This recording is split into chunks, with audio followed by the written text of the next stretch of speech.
Donc, bonjour amis mobeurs hein, et non mobeurs. Donc voilà, je fais une petite vidéo parce qu'en fait récemment, ou une petite vidéo, oui, parce que je change. Pourquoi je fais une petite vidéo? Parce que cette année, en fait, j'ai décidé de changer de format, quoi. Avant, je faisais pas mal de photos, hein, de toutes les pièces que j'avais, de ce que je récupérais, de ce que je restaurais, de ce que je mettais en route et tout ça. Donc j'aimais bien faire des photos, bien présenter les pièces. Donc pour ça, j'ai créé un blog hein, avec tout ce que voilà, avec tout ce qui m'est passé entre les mains. Donc voilà, donc j'en ai profité pour faire des belles photos et pour que tout le monde puisse voir à peu près les pièces, à quoi ça ressemblait, pour se donner une idée quoi. De toute façon, pour aider tout le monde, hein. Donc voilà, j'ai partagé énormément de choses. Donc voilà. Bon, cette année en fait, j'ai changé et puis j'ai pris goût en fait aux vidéos. Pour le moment, les vidéos, je trouve que c'est un format assez intéressant. Donc voilà, donc c'est pour ça que je profite, voilà, pour ces nouvelles pièces en fait, de faire une vidéo, voilà. Donc bien sûr, ça sera du Bidalo encore, hein, parce que Bidalo, il y a beaucoup à faire, hein, il y a beaucoup de choses, voilà, voilà, il y a plein de choses à faire et à faire découvrir et à décrire en fait, voilà. Donc voilà, donc c'est le petit arrivage en fait, hein, enfin le petit arrivage, ce que j'ai été chercher, on va dire, hein. Je me suis déplacé comme j'ai l'habitude de faire. Donc ça faisait quand même déjà quelques temps que je me déplaçais plus pour les pièces. Oui, ça pendant plus de 2 ans. En fait, je me suis dit bon bah voilà, je vais arrêter. Il y en a qui le font pour moi. Voilà, hein, même si j'ai pas le prix que je veux, c'est pas grave, hein. Moi, ça m'évite de me déplacer. Et puis bon bah là. Je me suis dit, bah non, bah cette fois, voilà, je vais reprendre la voiture et puis bah, c'est reparti pour faire le tour de la France et puis rencontrer des gens et récupérer des pièces, faire des échanges et ce que vous voulez, hein. Donc voilà, cette nouvelle expérience était géniale, hein. J'ai posté une vidéo hier hein, concernant voilà, où j'allais et pour récupérer tout ce joli matériel, quoi. Donc voilà. Donc c'est cool. Donc voilà, donc je vais vous présenter rapidement. Alors, c'est de faire un truc sympa. Donc voilà, là, j'ai récupéré du Bidalo pour Peugeot, hein, exclusivement, hein. Là, voilà, c'est le Vibrequin Bidalo, grosse soie, hein, le modèle compétition G1, G2, pour Peugeot, hein, qui se monte en fait dans les carters d'origine, hein, bien sûr, et dans tout autre type de carter, hein. Donc voilà, c'est vraiment une magnifique pièce. Bon, elle est d'occasion, mais c'est pas trop grave, hein. On voit qu'elle a pas trop roulé. Les filetages sont nickel, donc ça veut dire que les pièces ont plutôt été bien assemblées dans les carters ou ce genre de choses. Ça a pas été, on voit qu'il n'y a pas de coup de marteau ou ce genre de choses. Donc vous voyez quand déjà les filets sont en bon état, ça veut dire que bon, la pièce n'a pas subi trop de, enfin, elle n'a pas été maltraitée, je sais pas comment dire, enfin ou mal montée ou ce genre de choses, hein. Voilà, après la bielle. Donc là c'est un G1 G2B, c'est une bielle en 85. Donc c'est pour monter sur des. Voilà, c'est une bielle 85 mm, c'est 76 mm d'origine sur Peugeot. Là c'est passé en 85, hein, comme sur les MBK en fait.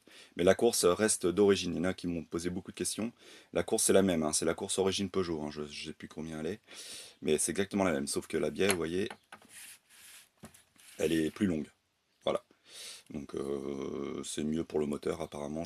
J'avais lu un peu ça, mais bon voilà, pareil, bon voilà, c'est mieux, mais ça marche très bien avec une bielle standard, hein. Vous pouvez très bien mettre un Vibrequin, rouler avec un 76 mm sur Peugeot, c'est très très bien.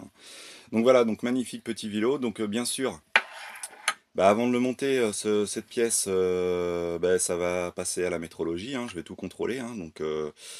J'ai ce qu'il faut à mon boulot, je vais en profiter comme d'habitude, hein. Je contrôle toutes mes pièces, voilà. Même si l'aspect paraît bon, bah, euh, quand on a les outils à disposition, autant en profiter, hein. Je veux dire, autant faire un peu la métrologie qui est assez simple, hein. Franchement, là-dessus, c'est assez basique, hein, pas vraiment grand-chose à contrôler, hein. Ça va très très très vite. Puis pour ceux qui ne savent pas faire ou ce genre de choses, qui veulent, voilà, qui ont le matos et qui savent pas trop comment faire, il y a tout ce qu'il faut sur Internet pour vous indiquer comment contrôler votre vibrequin. Bon après moi je les s'ils sont pas bons, moi je les envoie, hein, je m'en occupe pas. Je les envoie à quelqu'un qui est spécialisé là-dedans, qui fait du très bon travail. Donc si je vois qu'il y a un souci ou je sais pas, ça tombe pas rond et tout, donc moi je me prends pas la tête à essayer de que ça retourne rond. C'est direct, j'envoie ça chez quelqu'un qui sait faire, hein. Donc ça me pose pas de problème de débourser 50 euros ou 60 euros. Voilà, c'est des pièces qui n'existent plus, donc bah voilà, faut investir un peu de fric des fois, il n'y a pas le choix quoi. Donc voilà, je préfère faire ça par quelqu'un qui s'y connaît, hein, c'est beaucoup mieux. Donc voilà. Donc ben voilà, la pièce est plutôt bonne, hein, nickel. Elle est équipée d'un roulement céléron d'un côté, roulement standard de l'autre. Voilà, tout est propre, c'est propre, c'est vraiment nickel, hein. Franchement, bon, c'est super. Donc ça, voilà pour le Vilo, donc Bidalo. Ensuite, donc avec, bah, il y avait le Vario, donc ça c'est cool. Donc c'est un Vario classique, bah, c'est les Bidalo G1, G2. Donc version acier, hein, pour moi les meilleurs, hein, franchement, meilleurs. Pourquoi je dis meilleurs, c'est bon bah la conception déjà ultra simplissime, ultra simple. Donc ça c'est cool. Faut pas oublier que voilà c'est très très simple de conception. Je veux dire, il y a rien de, ça reprend en plus bah, les trucs de base quoi, hein, les maslottes et tout ça, ce que Peugeot avait fait et tout, hein, ça fonctionne exactement pareil en fait, hein. Donc voilà, donc après Bidalo a fait des améliorations, voilà donc voilà, donc c'est de la très bonne pièce, hein. Moi, vous voyez, je cherche pas de la pièce aluminium, hein. Franchement, je m'en moque et puis ça s'use de toute façon. Avec une pièce comme ça, par contre, en acier, bah, l'avantage c'est que bah, vos réglages ils sont constants, quoi. C'est permanent, hein, ça s'use pas, il n'y a pas de problème de joue qui s'use, ce genre de choses. Donc bah voilà, c'est du bon matos. Certes, c'est lourd, mais bah, c'est un truc qui s'use pas, quoi. Donc c'est un truc quand vous mettez sur votre mobilette, ça reste fiable, quoi. Donc quand c'est réglé, bah, vous laissez comme ça vous y touchez plus. Voilà, donc c'est génial. Donc là, c'est le modèle SWAT 20, grosse soie, pardon, Peugeot. Donc bah, exclusivement pour Peugeot, hein, pour monter dans le parti cycle Peugeot, hein. Celui-là, il va pas sur MBK. Bon, bien sûr, si vous changez le canon, il ira sur MBK, il n'y a pas de souci. Mais celui-là, c'est vraiment pour Peugeot, hein. Ça se monte que sur une partie cycle Peugeot, hein. Sinon, donc voilà. Donc très belle pièce, hein. Bon, j'en ai eu plein des pièces comme ça, hein. C'est pas la première que j'ai, quoi, mais bon, c'est toujours bien de trouver un modèle Peugeot, hein. Voilà, bon, il n'y a que le canon qui change, mais je veux dire, c'est toujours sympa, quoi. Puis surtout en bon état, comme ça, c'est cool. Franchement, j'apprécie ce genre de matériel, quoi. Donc voilà, bon, pareil, hein, c'est un investissement, hein. Tout n'est pas gratuit, les gars, hein. Vous me demandez où je trouve les pièces? Bah, écoutez, déjà, faut se déplacer, et puis, bah, mettre du fric, hein. Donc voilà, on n'a pas tout gratos, hein. C'est comme ça qu'on récupère de la pièce, hein. Donc voilà, donc après, bah, bien sûr, je vais passer au kit Bidalo. Donc encore un radial, hein, j'en ai eu je sais pas combien de ces pièces. Donc voilà, donc bah, magnifique kit Bidalo, j'ai un radial, donc celui-là il est vraiment propre, hein. Bon, il a plus de 20 ans, 90, oui. Donc voilà, hein, très très belle pièce, très très propre, hein, pour son âge. Donc voilà, il est équipé de sa rotule, donc ça bah, c'est cool, hein, c'est encore mieux, hein, une petite rotule Bidalo, hein. C'était les dernières celles-là d'ailleurs. C'était la dernière phase rotule Bidalo, hein. Elles sont pas mal, elles sont beaucoup mieux d'ailleurs. Je préfère. Elles sont plus faciles à monter et plus faciles à démonter. On les abîme moins. Vous voyez, on peut mettre des clés un peu partout. Sur les autres, il faut une clé ergo et tout ça. Donc on a tendance à les abîmer quand on les monte si on n'a pas la bonne clé. Donc voilà, donc le kit il est vraiment nickel, hein. Franchement, rien à dire, hein. Donc voilà. Donc ce kit a eu une petite préparation. Et à ma grande surprise, ben, la préparation est réussie. Et ouais, c'est rare. Enfin un kit Bidalo avec une préparation réussie. Donc ça c'est cool. Donc la culasse n'a pas été retouchée, elle est en très bon état. Un petit éclat là, je sais pas où, mais ça c'est vraiment pas grave. Moi je fais pas de la compétition, donc si la chambre de combustion est pas nickel, c'est pas trop grave, hein. C'est bon, je cherche pas non plus. Donc là vous pouvez rouler parfaitement avec ça, hein. Franchement, c'est vraiment nickel. Vous pouvez me la laisser comme ça, pas la peine de la polir, ça sert absolument à rien. De toute façon, enfin peut-être en compétition aussi, ça doit apporter quelque chose, peut-être mis bout à bout de plein d'autres choses. Oui, mais bon, moi je fais de la route, donc pour l'instant, donc je m'entête pas à polir et tout, machin. Pour moi, ça marche très bien comme ça. C'est propre, vous voyez, là c'est propre, on n'y touche plus. On va revoir peut-être le plan de joint pour voir s'il est bon. Donc voilà, un petit coup de surfaçage rapide, hein, papier de verre, marbre, et puis hop, c'est fini, hein. Vous récupérez tout ça, et c'est nickel. Donc pour la culasse, vous voyez, en plus c'est cool, pas d'ailette de couper, rien. C'est génial. Franchement, c'est génial. trous, je sais pas quoi. Enfin, je sais pas comment ils faisaient à l'époque, pourquoi ils merdaient toutes les pièces. Donc là, c'est pas découpé, c'est bien. Donc là, vraiment, une team sérieux, hein. J'ai récupéré, ouais, c'est la team, j'ai plus le nom, malheureusement, je me rappelle plus. Donc ça, déjà, voilà. On voit que les mecs, ils savaient ce qu'ils faisaient, ils travaillent bien. Donc ensuite, on va passer au cylindre. Donc le cylindre, ben voilà, hein, pareil, hein, pas d'ailettes de couper, hein. Bon, c'est un G1B, donc normalement, il n'y avait pas besoin de couper les ailettes, hein, parce qu'il est plus haut. Donc ça gênait pas pour le passage de l'allumage, qu'il soit en origine ou autre chose. Donc ça, c'est cool. Pas d'ailettes de couper, ça va au niveau des trous, là. Ça va aussi, c'est bon, là, pour fixer le ressort. Donc c'est plutôt propre. Donc voilà. Ensuite, voilà, donc aucune ailette de couper, c'est génial. Ensuite, donc on va passer à la prépa.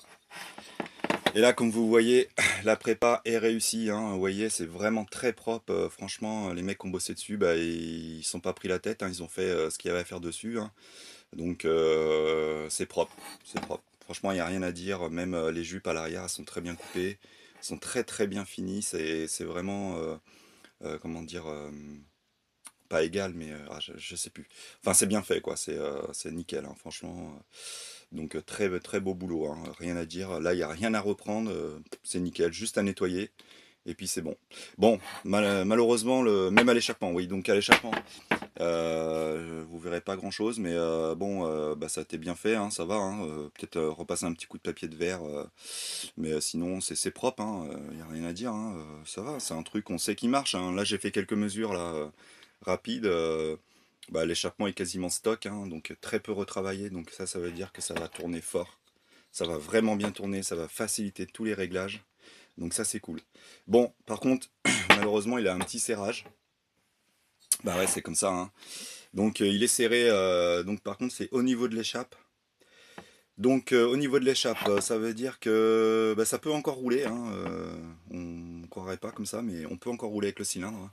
Parce que le reste est pareillé en fait, hein. C'est juste au niveau de l'échappe, le segment en fait il a accroché. Donc vous voyez, il y a un écasil un peu qui est parti. Donc voilà, mais ça peut encore marcher, hein, faut le savoir, vous pouvez encore rouler comme ça, hein. Bien sûr, vous n'aurez pas les mêmes performances, mais ça peut encore tourner, hein. Donc voilà, donc c'est juste ce petit, bah voilà, c'est comme ça, hein. Donc là, bah, ce qui va se passer, c'est que moi, bon, bah, je vais quand même pas rouler avec. Je vais quand même lui refaire un Nicasil, repartir sur un piston neuf, et puis voilà, on va remettre cette pièce nickel. Donc voilà, donc bah, je suis plutôt content. Donc ça fait du travail en plus, j'en ai déjà beaucoup, j'ai beaucoup déjà en plus de choses entamées, des moteurs, les miens, ceux des copains et tout ça, donc bah, j'ai de quoi de m'occuper encore tout l'été, hein, je crois, là, ouais, vraiment, j'ai vraiment de quoi m'occuper. Alors si en plus je me mets à chercher les pièces comme avant, je crois que je vais plus avoir beaucoup de temps, quoi. Donc voilà, donc je suis super content, donc super matos. Donc c'est pas la première fois que je récupère du matériel comme ça aussi nickel, hein, que vous prenez par exemple mon moteur G1 que je roule avec actuellement, bah il était aussi propre, hein, quasiment. Bon, la préparation était moins bien faite, mais sinon il était nickel aussi, hein, très bonne pièce, quoi. Donc voilà, donc je suis plutôt content. Donc ben voilà, on va s'y mettre, hein, on va tout contrôler ça et puis on va tout remonter. Un traitement neuf, Nicasil pour le G1 et puis c'est reparti, on va faire tourner tout ça. Donc bah, qu'est-ce que je voulais dire? C'est ce que j'ai envie de rajouter, hein, je vais peut-être